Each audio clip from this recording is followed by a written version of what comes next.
I'm Marcus Leong, 38, pediatric nurse and single father. I was standing at the church doors, holding the gift bag tighter than I meant to. It was navy with silver foil print, "Welcome." Baby Clara, and inside was a crocheted pair of lavender booties I'd stitched in night shifts, in break rooms, between emergencies.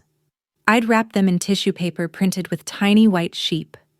My fingers still smelled faintly like antiseptic and baby shampoo. Inside the church hall, they were already halfway through the baptism brunch. I could see my cousin Laura clinking a mimosa glass, the baby in a frilly bonnet bouncing in her arms. Everyone else was seated, white tablecloths shining under ceiling fan lights, trays of mini croissants steaming beside butter dishes and cold fruit. I stood outside, the late morning sun baking the sidewalk through my shirt. Sweat lined my spine. My tie felt like a noose. The usher at the door didn't even ask for my name. He scanned his list with a glossy indifference, then looked up at me like I was a late food delivery. "Sorry. Are you here with someone? I'm Marcus?" "Laura's cousin." A pause. A tight smile. "She asked to keep this event family only." "I am family?" Another glance at the clipboard. A shrug. "She said no exceptions?" "You're not on the list." I don't remember walking away. Just the feeling of my shoes catching on the uneven pavement as I turned. I dropped the gift bag by the iron gate. Gently. I couldn't take it back with me. It belonged there. Even if I didn't. Behind me. Someone laughed. The clink of glassware felt louder than it should have. I imagined them all in there. My aunt probably going on about how I still hadn't found the right girl, and how some people just aren't built for the responsibility of children. The baby let out a soft wail, muffled by applause and someone playing Twinkle, Twinkle Little Star on the piano. I stood just outside the garden wall. The flowers were manicured, the grass edged perfectly. My own palms were trembling. If you've ever been through something like this, if family left you standing on the outside of something that once belonged to you too, drop a comment. Let me know where you're watching from. Hit like or subscribe if family drama ever made you feel invisible too. Then I heard the voice. "Mr. Leong." I turned. A woman in a structured blazer stepped out of a black Lexus idling at the curb. She was tall, stern-jawed, with a Navy court badge clipped to her lapel. The judge, Judge Carlisle, the one who'd signed the order last week. Behind her. The back door opened, and out stepped two children, identical twins. Dark-haired, brown-eyed, holding matching teddy bears in hospital blankets. My boys. The garden party froze. Forks midair, glasses half raised. Laura's hands trembled just enough for a few drops of mimosa to stain her pale dress. My aunt's jaw went slack. The pianist missed a note. And then it hit them. Their eyes tracked from the judge's seal, to the boys, to the folders in her hand, and finally to me, standing in my too warm shirt, chest rising like I hadn't breathed in a year, hands trembling not with shame, but something else. It wasn't vindication. Not quite. Just quiet. Sudden. Heavy. Quiet. The silence didn't last. A baby began crying again, Clara. Probably, but it sounded distant to me now, like the world had taken a step backward and left me standing in a sharper, closer frame. The judge gave me a subtle nod, her heels clicking against the stone as she walked past me toward the church's side garden. The twins stood there quietly, staring up at me, uncertain. It was only their second day out of the foster center. My hands instinctively dropped to my knees as I knelt in front of them. "Hey," I said softly. "You okay?" One of them. Eli nodded. His brother, Noah, just blinked slowly and handed me the crumpled edge of his blanket. I smoothed it down with my thumb and smiled, trying not to show how much everything ached. Behind us, someone opened the heavy wooden door. I heard Laura's voice forced, formal. Marcus, I didn't know you were. I mean, we didn't know you'd be bringing guests. I stood, still holding the boy's hands. They're not guests. She hesitated. My Aunt Marjorie appeared behind her shoulder, lips pinched. Is that even allowed? She asked, voice cutting through like a cold draft. You can't just show up with children like that. Are you watching them for someone? The judge turned around, crisp and commanding. They are under the full legal guardianship of Mr. Marcus Leong, permanently, effective last Friday. Another silence. This one longer. Laura blinked. But I thought you weren't what I asked. She trailed off, eyes flickering toward the boys, then down, then nowhere. I didn't push. I didn't need to. We stayed for less than 5 minutes. I didn't take the boys inside. We stood near the brick column where someone had tied pastel balloons that fluttered in the wind. A few polite hellos, a brief, awkward blessing from the pastor as he passed by for coffee. Someone asked the boys their names, but not mine. And then we left. Back in the car, with the AC humming low and soft children's music playing. The boys fell asleep almost immediately. I just stared at the traffic light ahead, the red glow making the dashboard look like something out of a submarine. I thought about the day 2 months ago, the first day I met them. It was supposed to be a routine assignment. The hospital had requested an in-home nurse visit for post-trauma monitoring. I had assumed it would be elderly patients, people who'd fallen or needed help with medication management. But when I opened the file and saw 2 little boys, 4 years old, malnourished, taken from a meth-using uncle, I paused. That night, I couldn't sleep. They were quiet when I arrived the next morning, sitting together on a tiny mattress in the corner of the state group home. No toys, no drawings, just each other, like some kind of mirror in duplicate. Eli was the one who reached for me first. I'd brought a little dinosaur coloring book, trying to break the ice. He didn't even color in it. He just flipped the pages and asked what each one was called. Noah took a little longer, but by the 3rd visit, he'd fallen asleep with his head on my shoulder. I didn't think then that I'd become anything more than a name in their chart, but I found myself volunteering for every shift that let me check in on them. I stayed an extra hour here, filled out extra forms there. One day I brought them peanut butter sandwiches and watched as they ate like it was the first meal they'd ever had with flavor. I remember thinking, how can someone survive without anyone noticing them for so long? Then I realized I wasn't thinking about them anymore. I was thinking about me, about when I was 12 and tried to tell my parents I liked boys and girls, about how my father never said a word, and my mother started praying louder every night, like she could drown me out with scripture, about how I never brought anyone home after that, how even now, when family parties came around, I was always Marcus the helper, Marcus the sweet one, Marcus the bachelor, not man enough, not father enough. I hadn't told anyone I filed the paperwork. I didn't want the noise, the judgment. But when the counselor called and said the boys' placement was being finalized and they had no extended family willing to step forward, I made my choice. It wasn't dramatic. There wasn't music swelling. It was just a line I crossed, silently, while buttering toast. I filled out the application. I submitted the background checks. I got fingerprinted. I sat through the interviews. I cleaned my entire 1-bedroom apartment, bought bunk beds, installed cabinet locks, got certified in CPR all over again. I did everything they asked and more. And when I got the call that the court had approved my petition, I didn't cry. I just stood there in my scrubs, one hand still inside a latex glove, and said, "Thank you." But it hit me in the car later, when I had to buy 2 booster seats, when the cashier looked at me and smiled and asked, Twins, I nodded. And for the first time, the answer didn't feel like pretending. Yes, twins. My sons.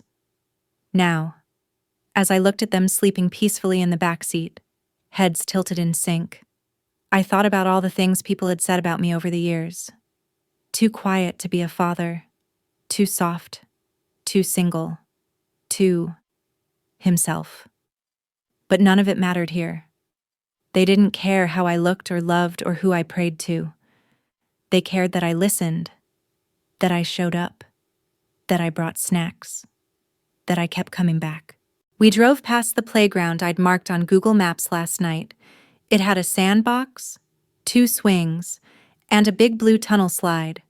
I'd packed their sneakers and a juice box each, just in case they woke up early. But for now, I just let them rest. We had time. And this time, no one would be taking it from us. We didn't go to the playground that afternoon. The boys slept straight through until almost dinner time. I carried them in one at a time, careful not to wake them, and laid them down on their new beds, the bunk setup I'd agonized over in the IKEA parking lot for almost an hour before choosing blue over forest green. I sat between the beds after setting them down. It was quiet in my apartment in a way I'd never noticed before. The walls used to echo back the sounds of a solitary life, distant traffic, the hum of the fridge, the hollow thump of my own footsteps. But now, the silence carried a kind of fullness, like something had moved in and taken up space that had always been waiting. Eli stirred first. He blinked a few times before reaching over the edge of the top bunk, searching for Noah. "He's here," I said gently. "Right under you." He looked down, found his brother sleeping with one leg tangled in the blanket, and smiled. I passed him the small plush triceratops he'd brought from the shelter. He clutched it to his chest like a life raft. "Are we staying here tonight?" he asked. "You're staying here every night," I said. His eyes scanned the walls, the pale yellow I'd repainted just a week ago, and the rows of bedtime books stacked neatly on the shelf. "Okay," he whispered. It was the smallest word I'd ever felt so big. Dinner was grilled cheese. I burned the first batch. We laughed about it. Even Noah, who barely said 10 words at a time. I served the second batch with carrot sticks and apples cut into stars.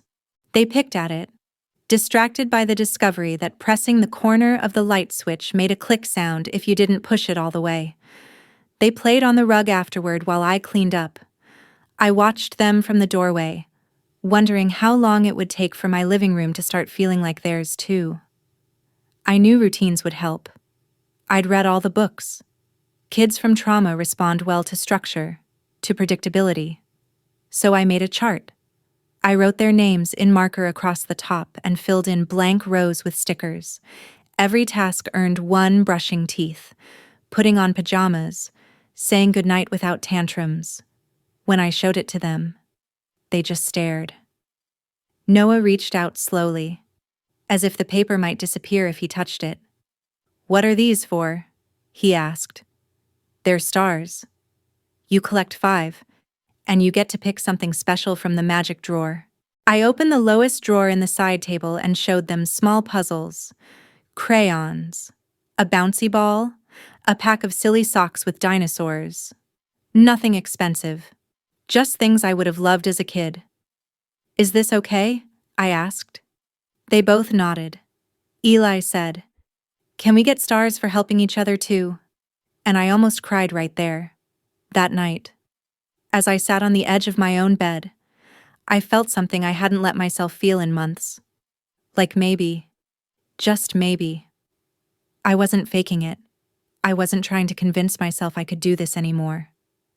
I was doing it. The next few weeks were a mess. Noah wet the bed 4 nights in a row. Eli wouldn't eat anything that wasn't toast. They both cried when I left them at preschool. And once, Noah bit another kid because he thought someone had stolen his juice box. But they also started saying my name. Marcus, at first. Then Marcus. Then slowly. Day, Marcus. I never corrected them. People noticed. The neighbors. Especially Ms. Iverson down the hall, who used to side-eye me for letting my door slam, now waved and offered them cookies. The woman at the grocery store started giving them stickers just for showing up. And then came the call. It was a Sunday morning. I was still in pajama pants, pouring cereal, when the phone rang. Marcus. It was my mother. I paused. I hadn't heard her voice in 3 months. Hi, I heard. From Aunt Jo. That you brought children to Clara's baptism. I didn't bring children. I adopted them. A long pause. Are they? From the city? I closed my eyes. Does it matter? She didn't answer. Just sighed. I think your father wants to talk to you. Does he? Another pause. He says we should visit. There was no apology. No warm congratulations. Just protocol. But for my son's sake, I said yes. We drove to my parents' house the next weekend. I made the boys wear their nicest sweaters and tucked their little notebooks into my bag in case they got bored. The house hadn't changed. Same rose garden, same chipped mailbox, same kitchen that smelled like mint tea and something faintly antiseptic. Like memory could be sterilized. My mother greeted us with a plastic smile. My father stood behind her in silence. He hadn't aged well. His posture was still military straight, but the space around his eyes had sunk, and the veins in his hands looked like cords. We sat stiffly at the table while she poured juice. The boys fidgeted. So, she said, looking at Noah, what grade are you in? He stared at his cup. Eli whispered, we're both in preschool. There was a beat of silence. My father cleared his throat. You always liked kids, he said, not looking at me. Used to line up your stuffed animals and give them checkups. I remember. I replied. Another pause. He finally met my eyes. You sure about this? I looked at the boys. They were carefully placing orange slices in a pattern on the napkin. Absolutely. It wasn't the reunion I imagined, but it was something. On the way home. Eli fell asleep holding my hand. Noah looked out the window and asked, are we still your kids? Even if your mom doesn't smile at us? I blinked. You're my kids, even if the whole world forgets to smile at us. He didn't say anything, but he rested his head on my arm and didn't move until we pulled into the driveway. That night, I lay awake longer than usual. I thought about what they were up against. 2 little boys with last names no one could pronounce yet. Being raised by a man who didn't fit the mold. A man who had once been told more times than he could count that softness wasn't strength. But here we were. And every night, when they crawled into their beds, when they whispered goodnight to Marcus, I felt the gravity of the thing I had built, not out of anger, or defiance, or pride, but out of steady, relentless love. And it was enough. It was Eli who said it first, Father's Day is coming. He said it like a question, though it was mid-May, and the flyers had started popping up at the grocery store with neckties and grill sets and coupons for tools. Noah asked, do we get you something? I paused. You don't have to get me anything. They looked at each other. Then Eli whispered, but you're the only dad we've ever had. That hit me. Not in a movie kind of way. Not like tears and orchestral music swelling, but like something finally falling into place that had been wobbling for years. That weekend, I helped them write their first Father's Day cards. They each folded sheets of construction paper into crooked hearts, and when I wasn't looking, they dipped their fingers in glue and stuck macaroni to the edges. Eli's read, thank you for making grilled cheese not burnt anymore. Noah's simply said, I feel safe now. I didn't keep them in a drawer. I taped them to the refrigerator and left them there for months. We went to the local community center picnic that Sunday. I wasn't planning on it, but their teacher had sent home a flyer, and they had already told the other kids. When we arrived, other parents were setting up picnic blankets, dads were flipping burgers, kids were darting between adults, sticky with watermelon juice and laughter. A woman I barely recognized waved me over. "Hey, Marcus, you brought your little guys?"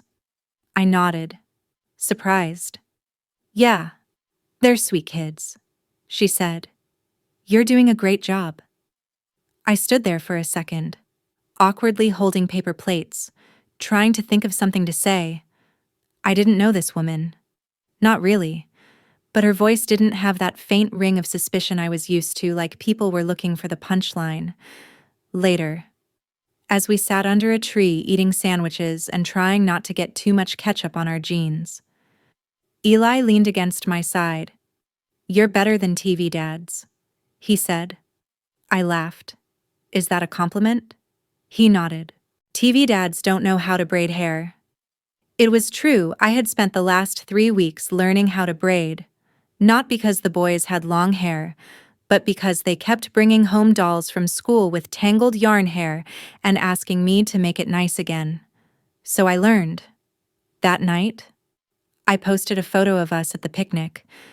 I almost didn't. I'd always kept social media minimal, mostly sunsets and book recommendations. But I wanted to mark it. Not for likes. For us. The photo was simple, the three of us on the blanket, juice boxes in hand, me wearing sunglasses I borrowed from Noah after mine broke. I wrote our first Father's Day. "Thanks for choosing me." Even when no one else did. I didn't tag anyone. Didn't expect much. But it caught. Old colleagues commented. Nurses I hadn't spoken to in years shared it. Even my cousin Vanessa, who had moved to Berlin and never returned a single family email, wrote, "You were always meant to be someone's safe place." And then the call came. Laura, the same cousin who had uninvited me from her daughter's baptism brunch. She left a voicemail. Her voice was flat, but the edge of guilt clung to every syllable. "Hey, Marcus. Saw your post. Just wanted to say congrats. I didn't realize, I didn't understand before. Anyway, maybe we could do coffee sometime." I didn't call back right away. I wasn't angry anymore. I was just tired. But 2 days later, Eli came home with a drawing of Clara. He'd drawn her with a crown and big purple shoes. She was nice to me today. Said I could sit with her at lunch. So I texted Laura. We met at a park. Neutral ground. The kids ran in opposite directions, immediately chasing squirrels, yelling about ants. Laura wore oversized sunglasses and carried a cup of something with oat milk. She looked thinner than I remembered, and her hands shook a little when she adjusted her scarf.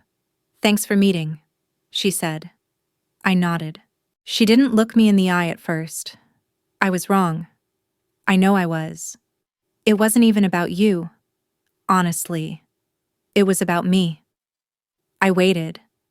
I didn't think it would make me so angry that you could do something I was too scared to do, that you just stepped up. I exhaled slowly. It wasn't bravery. It was survival. "I get that now," she said. "I think Clara would like to see them again. If you're okay with it." "I'm okay with it," I said. "As long as they are." The boys ran back, breathless and grinning.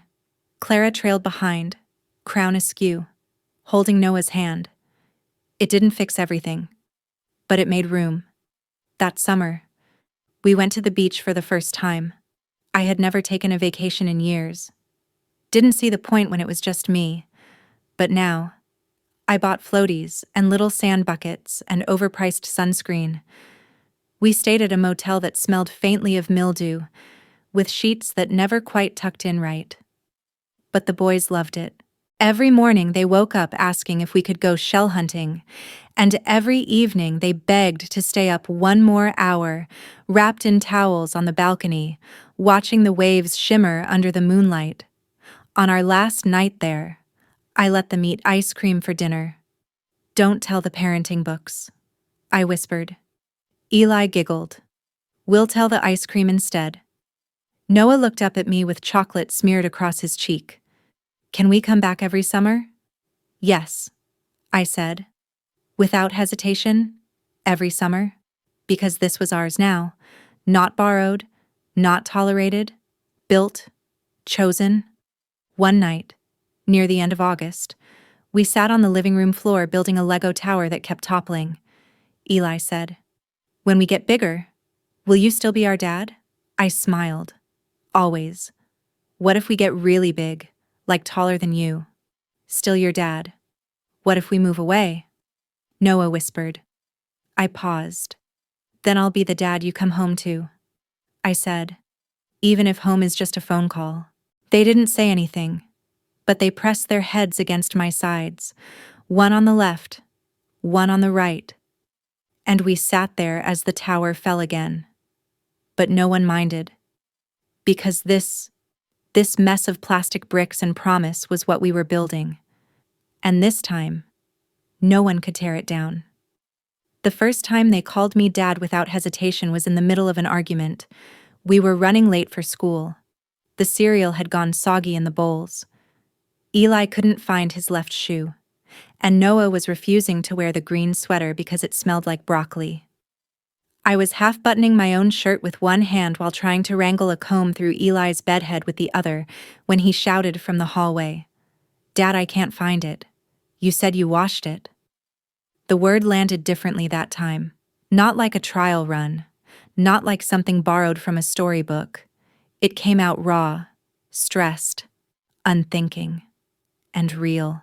I stood in the hallway, comb in hand, heart rattling inside my ribs. Which one, I asked, voice a little too calm. My rain boot. The one with the dinosaurs. We found it eventually. Under the couch. Crusted with dried mud and 2 stale goldfish crackers inside. But the word stayed with me all day. Dad. No disclaimers. No hesitation. Just Dad. At the hospital, during my shift, I kept replaying it. The nurse's station was quiet that afternoon. We were between trauma calls. So I was stocking the pediatric cabinet when Marissa, one of the newer residents, looked up from her clipboard. You okay? Leong. You look like someone just proposed to you in the supply closet. I laughed.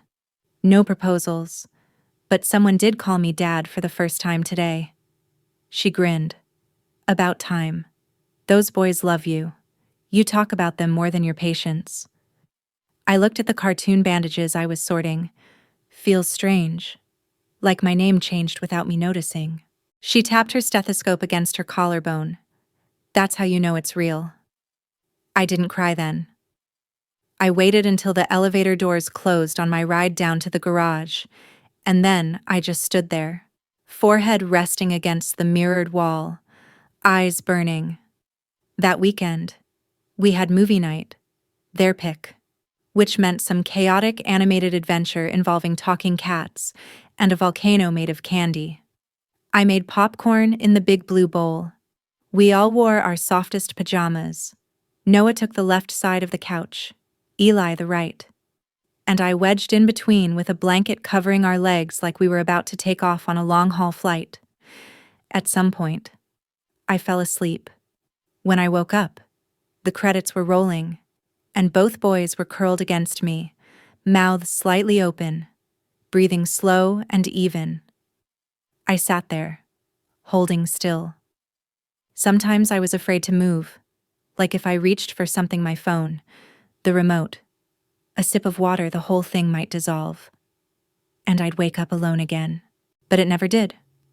I took a picture that night, not to post, just for me, to remember that even in the quietest, smallest moments, this life was real, tangible, ours. Then came the fall. Not metaphorical, literal. Eli broke his arm. They were at the playground after school with their teacher. And Eli decided he wanted to climb the rock wall because big kids do it. He slipped 3 steps up, landed hard. Clean break in the radius. When the school called me, I didn't even finish the voicemail. I ran out mid-shift, tossed my badge on the desk, and drove like every second mattered. When I arrived at the ER, he was already in a sling. Noah was sitting beside him, pale and worried, hands tucked into the sleeves of his hoodie. Eli's lip was trembling when he saw me. "You came." "Of course I came," I said, kneeling in front of him. "You think I'd let you go through this alone?" The doctor was kind.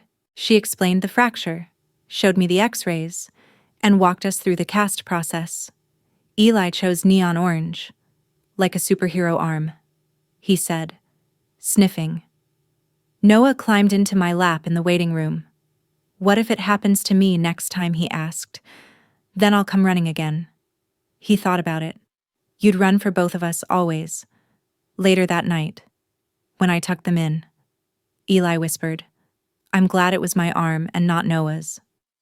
I blinked. "Why?" "Because I'm braver." I kissed his forehead. "You're both brave." The next few weeks were rough. Eli hated not being able to draw properly. Noah insisted on helping him do everything from brushing teeth to zipping coats, and they fought more than usual. But they also grew closer, in a way I hadn't expected. They started calling themselves Team Trouble. They made matching bracelets out of rubber bands. They whispered secrets in the back seat and plotted Halloween costumes that involved capes and glow-in-the-dark face paint. One evening, after a long day of appointments, I collapsed on the couch and muttered, "I'm too tired to even think." Eli walked over, placed his unbroken hand on my head, and said, "It's okay, Dad. You don't have to think. You just have to be here." And I realized I had never known peace could sound like that. Being here, being enough. The adoption finalized in the spring. There wasn't a big party, just a quiet court date, a judge with a soft voice, and a few papers signed in triplicate. But when the clerk handed me the final certificate, something shifted. My name was listed clearly under legal parent. No asterisk, no conditional note, no temporary terms, just me and them. Family. When we stepped outside, the boys were holding hands. They both wore their school uniforms under puffy jackets, and the wind made their hair stick straight up. I crouched in front of them, showed them the papers. "You're stuck with me now," I joked. Noah said, "Good." Eli said, "We already knew." They asked for donuts to celebrate. I let them pick the flavors: sprinkles, marshmallow, cinnamon sugar, and we ate them on the hood of the car, laughing with frosting on our faces. I looked at them, two tiny humans who once had no reason to trust the world, and realized they had chosen to trust me. Every day. Not because I was perfect, but because I showed up. Because I stayed. The next day at school drop-off, Noah squeezed my hand extra tight. "Do you think they know I have a real dad now?" I leaned down. "You've always had one. They just didn't see it yet." He nodded. "They will." And he walked through the school gates like he owned the ground beneath his shoes. And maybe, in that moment, he did. Because love isn't what you say, it's what you build when no one is watching. It's waking up to sticky cereal bowls, stubbed toes, night terrors, surprise drawings on your office laptop, and still choosing to stay every single time. I didn't expect the letter. It came in a plain envelope with no return address. I almost threw it out, assuming it was junk. But something about the handwriting stopped me. Looped, slightly hesitant cursive on the front, "Mr. Marcus Leong." That was rare. Most people these days just typed, or texted, or tagged. I opened it on a Thursday night, long after the boys had gone to bed. We'd spent the evening building cardboard swords and pretending the couch was a pirate ship. Eli fell asleep mid-sentence. Noah curled up with one arm around my elbow like he was anchoring himself to something. The letter was short. "Marcus, I heard about the adoption. Through Joe, of course. I wasn't sure if I should reach out, but I wanted you to know I was wrong about you. Not because you proved me wrong, but because you never stopped being exactly who you are. I still don't know how to talk to you. I'm not good at that. But I'm proud of you. Dad. I read it 3 times. Each time, the same sentence pulled at me. I still don't know how to talk to you. He wasn't lying. My father and I had spent most of my life speaking in weather reports, game scores, and tax deadlines. Never anything with flesh on it. When I was a teenager, he once found a magazine under my bed that made everything too real. He didn't yell, didn't cry. He just put it on the kitchen table the next morning and said, "Be careful what you bring into this house." We never spoke of it again. But now this letter, this little olive branch, trembling but there. I didn't respond right away. I folded it, slid it into a book I kept on my nightstand. The Velveteen Rabbit, the boys' favorite bedtime story. There was something poetic about hiding it in a book about becoming real. The next week, I asked the boys if they wanted to visit Grandpa. They shrugged. Will there be juice boxes? I smiled. Probably. We drove out on a Sunday. The street looked exactly the same as it had in my childhood cracked sidewalks. Camphor trees shading the old stone mailbox, the low hum of wind chimes tapping against a sun-warmed porch. My father opened the door. He looked smaller than I remembered. Maybe it was the house that had grown bloated with silence and untold apologies. The boys stood behind me, each gripping a stuffed animal. I didn't coach them on what to say. I didn't know what to say myself. "Hi," I said. He stepped back, letting the screen door close behind him with a familiar creak. "Come in." The living room hadn't changed. Same sofa, same muted rug. The television was still always on, even if no one was watching. The boys sat stiffly on the edge of the couch, eyes darting from old photo frames to the dusty grandfather clock ticking like a metronome of tension. My dad handed them each a glass of apple juice. "Thank you," Noah said politely. Eli added, "My name's Eli. I broke my arm last spring, but now I'm super strong." My father nodded. "Good to know." I waited. Then, cautiously, I asked, "Do you want to tell them what you told me?" He cleared his throat. I wasn't a very good father, especially to Marcus. Noah looked confused. "Why?" Eli whispered. "Did he do timeout wrong?" I laughed under my breath. My father didn't. I didn't understand him. He said, "Quiet." So I said nothing, and I let the silence grow too big to cross. The boys didn't say anything. They didn't need to. They just kept sipping their juice, legs dangling above the floor. Then Noah reached into his backpack and handed my father a crayon drawing. It showed the 3 of us on a playground, me pushing them on swings. My hair was green. The sky was purple. The smiles were enormous. My dad took it with both hands like it might crumble. "Thanks," he said. We didn't stay long, but before we left, he looked at me, not past me, and said, "I'd like to come to one of their school things, if that's okay." I nodded. "It is." Back in the car, Eli asked, "Is Grandpa sad?" "Maybe a little," I said. "Is he going to get better?" I didn't answer right away. "I think he already is." A little. Time passed the way it always does, with lunches packed, jackets lost, songs played on repeat until the Bluetooth speaker begged for mercy. Noah developed a love for painting, abstract blobs of fire and clouds and planets that hung proudly on our hallway walls. Eli started asking questions about how bones heal, how medicine works, how babies are born. I bought him an anatomy model and watched his world crack open with awe. I signed up for every parent-teacher conference, every field trip permission form. I learned how to braid yarn, hem threads, and interpret the silent stare of a child who didn't have the words for bad dreams. Some nights were still hard.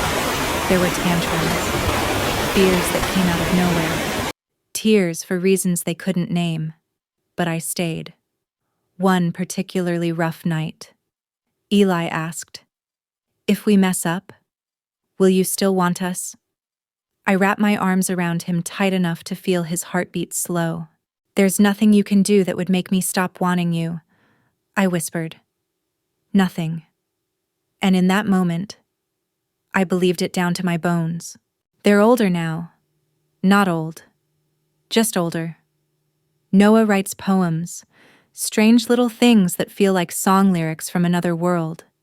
He read one aloud last week at school, about a tree with a broken branch that healed crooked but stronger. I clapped the loudest. I always do. Eli is growing faster than I can keep up with. He told me last night he might want to be a doctor, or a chef, or a roller coaster engineer. "You can be all three," I said. "Can I be a dad too?" I blinked. "Only if your kids are ready for someone as amazing as you." He smiled and said, "I'll tell them you taught me." I looked around the apartment then at the fingerprints on the windows, the drawings curling at the corners, the dent in the wall from a poorly thrown foam sword, and felt something quiet settle in my chest. I wasn't trying to prove anything anymore. Not to Laura, not to my father, not even to myself. I was just living, waking up early, packing lunches, answering impossible questions like why do people hurt other people they love and what happens when stars die, and through it all being dad, not the version other people warned I couldn't be, but the version they ran toward when the nightmares came, the version who stitched ripped plushies, burned pancakes, and danced in the living room when the world felt too heavy. I wasn't man enough for the family I was born into, but I became more than enough for the family I made. We never had a last name ceremony or anything formal like that, but one night, it just happened. Eli was sitting cross-legged on the carpet, piecing together a jigsaw puzzle of a solar system. He was frowning at Jupiter, trying to force it into the wrong quadrant. Noah was perched on the armrest of the couch, eating an apple way too close to bedtime, and I was doing bills half listening, half pretending not to worry about how fast the electric bill kept climbing. Then Eli said, casually, "At school today, a kid asked why my last name is Leong." I looked up. "And what did you say?" He shrugged. "I said it's because it's yours," Noah added. "And we're yours." I waited, unsure if they were leading up to a joke. They weren't. Eli tilted his head. "Do you think it's weird that we don't look exactly like you?" I closed the laptop and leaned forward, hands on my knees. "Do you think families have to look alike?" Noah shook his head. "No. But sometimes people say stuff." "What kind of stuff?"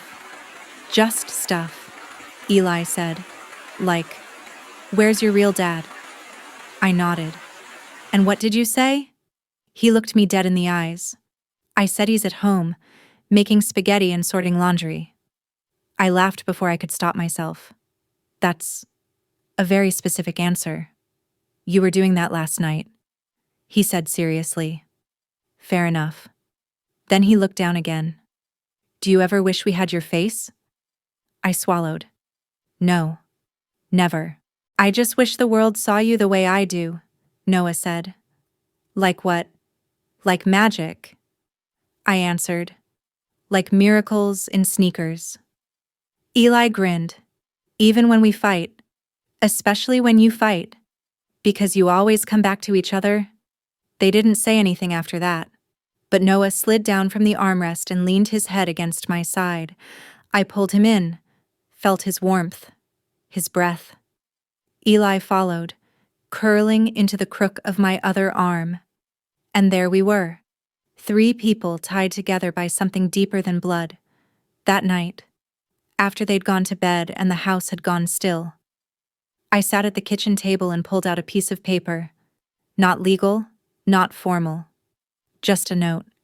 For me, Liang, to shelter, to carry, to belong. I taped it inside the cupboard where I kept the cereal. A reminder. We got the first family photo professionally taken that fall. I hadn't planned to do it. But their school was offering mini sessions as part of a fundraiser, and they begged me to say yes. We didn't wear matching outfits. I didn't have the patience. Eli picked a red flannel shirt that clashed with his shoes. Noah wore a sweatshirt with a space shuttle on it and wouldn't take off his goofy green beanie. I wore what I always wore: dark jeans, soft sweater, tired smile. But when the photographer told us to smile and we all leaned in close, something in my chest went soft and quiet. The photo was simple. No props, just us. When we got the print, I framed it and hung it right in the hallway, between the bathroom and their bedroom. They passed it every day. Sometimes I'd catch one of them pausing, just for a second, to touch the glass. One morning, Eli whispered to himself, "That's my forever face." And I knew what he meant. The holidays were strange that first year. We didn't have any traditions yet. No ornaments passed down, no inherited recipes, no weird uncle who always brought the same fruitcake. Just the three of us, trying to figure out what festive meant when you were starting from scratch. I let them pick the decorations. They chose neon lights and glitter stars and a cardboard cutout of a snowman riding a dinosaur. Our apartment looked like a sugar rush exploded inside a thrift store window, but it made them happy. We baked cookies burnt half, ate the rest. We danced to carols with lyrics they didn't know. We wrapped presents in brown paper covered with crayon drawings. I bought each of them a small gift, a book, and a flashlight. Simple, useful. They gave me a mug they'd decorated with ceramic markers. It said, "World's okayest dad." I laughed so hard I cried. And then I cried for real, because I didn't think I'd get anything at all. On Christmas Eve, we turned off all the lights except for the ones on the tree. We lay on the floor, heads close, staring up at the ceiling while the colors danced. Noah asked, "Do you think we're going to stay happy forever?" I didn't answer right away. I knew better than to promise anything eternal. Instead, I said, "I think we'll stay honest, and as long as we do, happiness will find its way back to us, even on hard days." They were quiet after that, but both reached for my hands in the dark. And I thought this is what I was told I could never have. Not because I couldn't love, but because the world couldn't see past its own limitations. I got invited to speak at a foster parent orientation panel the following spring. I almost said no. Public speaking wasn't my thing. But the coordinator, Jill, had been one of the first people to believe in me. Back when the adoption system still looked at me sideways for being a single man. "You don't have to inspire anyone," she said. "Just be honest." So I showed up. There were 20 or so people in the room. Couples, single women, a few men like me, sitting alone, eyes a little nervous. I told them the truth, that it's hard, that no handbook prepares you, that some nights you wonder if you're ruining everything just by breathing too loud, but also that every laugh, every scraped knee you bandage, every whisper of good night from a sleepy voice is a moment you never forget. And then I said something I hadn't planned. I wasn't man enough to be a dad by the world's rules. I didn't fix cars. I didn't raise my voice. I didn't carry the weight of a family with stern commands. I just showed up, softly, repeatedly, without applause, a pause. And it turns out, sometimes that's the exact kind of father a child needs. A woman in the back wiped her eyes. I didn't stay long after. But as I left, one of the new applicants caught up with me in the parking lot. He looked maybe 25, fresh haircut, awkward stance. "I'm not even sure I can do this," he said. But seeing you up there made me think maybe I could try. I put a hand on his shoulder. Trying is how it starts. We weren't perfect. Eli broke a window playing soccer indoors. Noah got suspended for 1 day in 4th grade for yelling at a substitute teacher who made fun of his handwriting. I lost my temper once, when we were running late, and I hadn't slept, and the car wouldn't start. I yelled, I slammed a cabinet. They both flinched. I spent the next hour on the kitchen floor, holding their hands, apologizing again and again. They forgave me, because I had shown them what forgiveness looked like first, because they were never scared of my love, only of my silence, and I'd long since vowed never to give them that. One Sunday, years later, we were in line at a coffee shop. The boys were older, taller than me now. Eli was helping a neighbor fix her laptop after school. Noah had started submitting poems to teen magazines. They still lived at home, still fought over the last of the cereal, still gave each other the last piece of gum without a word. The barista looked up and said, "Are these your sons?" I smiled. Yes. He raised a brow. "Both all mine?" I said. He laughed. "You don't look old enough." And I smiled, because I had been told I wasn't man enough for this. And yet, here we were. No fanfare, no dramatic music, just coffee orders and shared glances. And love. Always love. The apartment looks different now. The hallway, once cluttered with finger paintings and forgotten sneakers, is bare except for a single framed photo, the one from that school fundraiser, where Eli wore his red flannel and Noah refused to take off his green beanie. We still call it the forever face photo. They're both gone now. Not far. Eli's in his 2nd year of university, studying biomedical engineering, and Noah just started his writing residency at a nonprofit that teaches poetry in juvenile centers. I still get texts from them, random, chaotic, beautiful things. From Eli, "Can I microwave chicken that's been in the fridge for 4 days? Plaulis advise." From Noah, "Wrote a poem about the way your laugh sounds like you forgot you're allowed to be happy. Might send it in. Some nights, the quiet creeps back in. Not the bad kind, just the kind you have to get to know again. Their bedrooms are mostly untouched. I dust them now and then. Eli's has a model skeleton he never finished assembling, and a stack of tech manuals he left behind just in case. Noah's room is full of notebooks, scattered on shelves, under the bed, between the dresser drawers, pages blooming with metaphors, half-spelled emotions, and doodles of clouds crying coffee. I don't touch their things. Just keep the lights off. Let them rest. On Sundays, I cook way too much food. Muscle memory. I still cut fruit into shapes. Still make too much rice. Still set 3 placemats out before I remember it's just me. I freeze the leftovers, or drop them off at the neighbor's place. Miss Iverson loves my chicken stew now. Says it reminds her of when her kids were still around. It's strange the way time bends.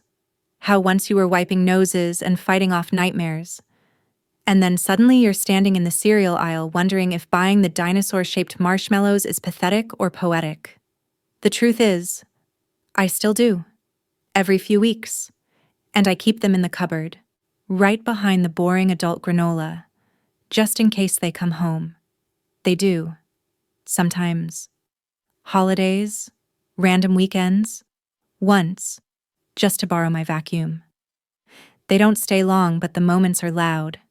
Their shoes hit the floor like thunder. Their voices fill every corner. And for a while, the house exhales. On one of those weekends, we sat around the table eating lukewarm takeout and laughing about nothing. Eli told a story about a botched lab experiment. Noah mimicked a snobby editor who called his poems pleasantly melancholic. And then, out of nowhere, Eli said, "You know you're the reason we turned out okay, right?" I paused, holding a half-empty soy sauce packet. I don't know about okay. You still call me for help when the Wi-Fi blinks. Noah smirked. That's just because you act like you know what a router is. We laughed, but then Eli leaned forward. No, seriously. We talk about it sometimes. How different life could have been. How lucky we got. You didn't get lucky, I said softly. You just got someone who stayed. Noah said. That's what lucky is. I didn't respond, just looked down at my plastic chopsticks and swallowed something thick and wordless.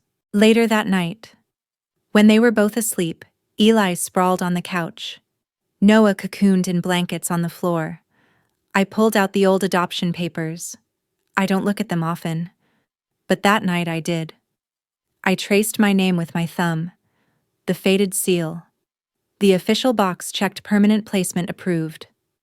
It still felt surreal, like I had somehow walked into a dream I wasn't meant to enter, and they had opened the door from the inside. The next morning, I made waffles, burned the first batch. As always. Eli joked. Some things never change. I watch them eat taller now. Broader shoulders, more defined jawlines, but the same eyes, the same sleepy smiles. And I thought, this is what becoming real looks like. Not loud, not sudden, just steady. One day at a time. One morning, I got a call from an old friend, someone I hadn't spoken to since nursing school. She worked at a private pediatric practice now and said they had an opening. Something part-time, with more flexibility. I remember how much you loved working with the kids, she said. I told her I'd think about it. That night, I asked myself something I hadn't in years. Who am I now? Not just dad, not just provider, not just the man who stayed. Who am I when the house is quiet? I didn't have an answer. Still don't. But I started showing up to the clinic, just a few days a week. Just enough to feel my hands moving in familiar ways again. Bandaging, listening, helping. Some of the kids even remind me of Eli and Noah, the way they light up when you remember their favorite color, the way they look at you like you might be the only safe person in the room. It's not the same, but it's something. And sometimes, when I get home, I leave the hallway light on, just in case someone's coming back. Just in case. One evening, I found a letter in the mailbox. Different handwriting this time. Tighter. Sharper. Inside was a note. And a poem. I saw a man build a house with no blueprint.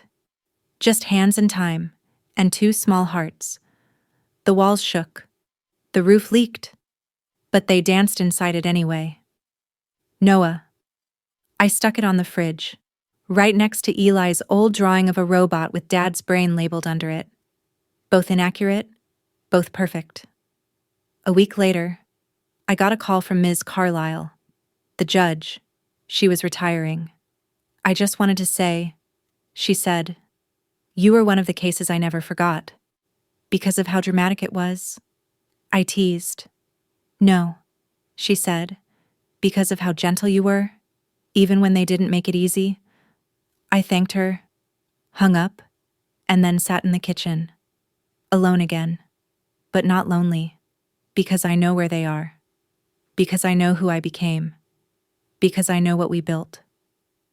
The twins, my twins, are out in the world now, but their first home was me, not my walls, not my couch, me.